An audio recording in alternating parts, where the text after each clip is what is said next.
नमस्कार मित्रांनो, स्वागत आहे आणखीन एका नवीन व्हिडिओमध्ये. दापोली शहराच्या जवळ दुपारचे जेवण केले आणि आसुद या गावी जायचे ठरले. दापोलीपासून 6 किलोमीटर अंतरावर आसुद या गावी श्री विष्णुदेवाचे प्रसिद्ध असे केशवराज मंदिर वसलेले आहे. थोड्याच वेळात आम्ही आसुद या ठिकाणी पोहोचलो आणि निघालो मंदिराकडे. मंदिराकडे जायचा रस्ता हा गावातून जाणारा आहे आणि मंदिराकडे जाणारी पायवाट ही नारळी, पोफळी, आंबा, काजू, कोकम अशा झाडांच्या मधून जाते. या झाडांमुळे या ठिकाणी कायम थंड अशी सावली असते.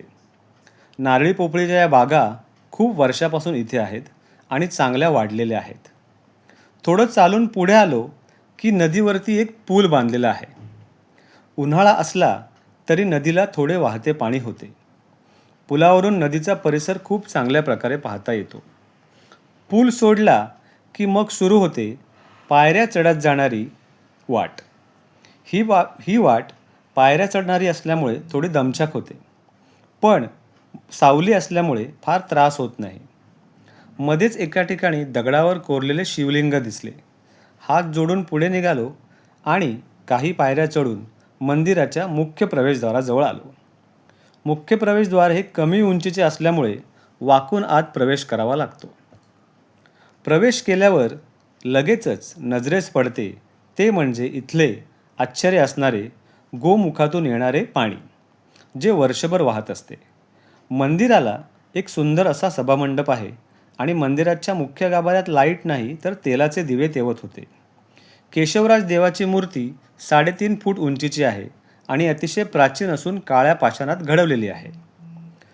डोंगरावरून जो झरा येतो त्याला मंदिराजवळ येण्यासाठी दगडी पाईपलाईन बनवलेली आहे.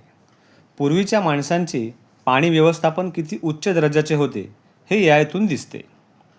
इथे एक शिवलिंग आहे आणि शेजारी गोमुखातून येणारे निर्मळ असे पाणी. या पाण्यात ईश्वराचा अंश जाणवतो. मंदिराचे बांधकाम इथलं अतिशय आखीव आणि मजबूत आहे. भरपूर पाणी पिऊन आम्ही पुढे निघायचं ठरवलं.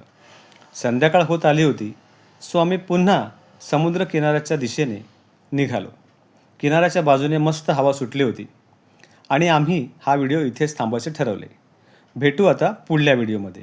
कमेंट करून जरूर सांगा कसा वाटला ते.